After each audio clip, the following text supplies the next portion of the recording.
फिर से मैं मणिभूषण आपके अपने चैनल समाधान से आज एक ऐसी घटना पे मैं बात करूंगा जिससे बहुतों की जान यूं ही चली जाती है। इसमें किसी यूट्यूबर और रील्स बनाने वाले का रोल नहीं है। अक्सर बच्चे को हम देखते हैं कि नदी और तालाब में यूं ही तैरने के लिए चले जाते हैं। बहरहाल उन्हें तैरना भी नहीं आता है सही से। मैं अपने बारे में बताऊं कि मैं एक अच्छा तैराक हूं, स्विमर हूं और मेरे पिता ही मेरे गुरु रहे हैं इस शिक्षा को देने में।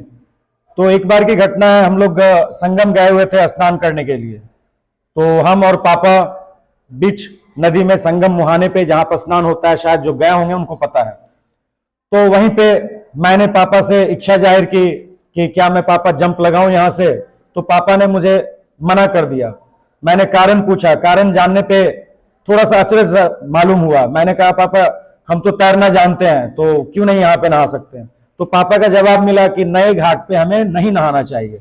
नए घाट अर्थात जिस घाट को हम नहीं बेहतर तरीके से जानते हैं, उस घाट पे हमें यूं ही जंप लगा के गोताखोरी नहीं करनी चाहिए।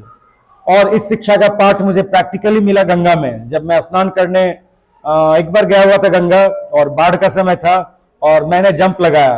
कुछ लोग मना कर रहे थे वहां मत कूदो, वहां मत कूदो, वहां मत कूदो, तब तक मैं जंप लगा चुका था। और विश्वास नहीं कीजिएगा, मेरे मात्र 1 फीट की दूरी पे सरिया रॉड पिलर थे लगे हुए, और उस छर से मैं मात्र 1 फीट की दूरी पे था। जब मैं हाथ मारते हुए देखा तो मेरे हाथ से वो रॉड टकरा है। शायद मैं 1 फीट बाएं और दाएं हो जाता तो वो सरिया मेरे आर पार हो जाती।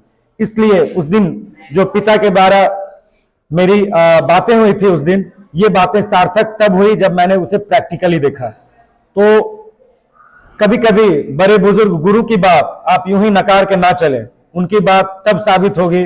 शायद मेरी जान बच गई, इसलिए मुझे ये मौका मिला कि गुरु और बड़ों की बात को इस तरह से नजरअंदाज नहीं करते।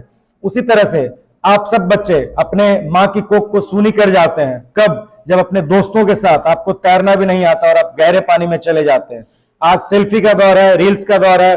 रील्स बनाने के लिए भी आप ट्रेन की पटरियों पे, गंगा नदी और पोखरों तालाबों में आप यूं ही चले जाते हैं और आप अपने माँ की कोख को सूनी कर देते हैं, जिसने बड़े लाड़ प्यार से आपको पाला होता है। धन्यवाद। हो गया।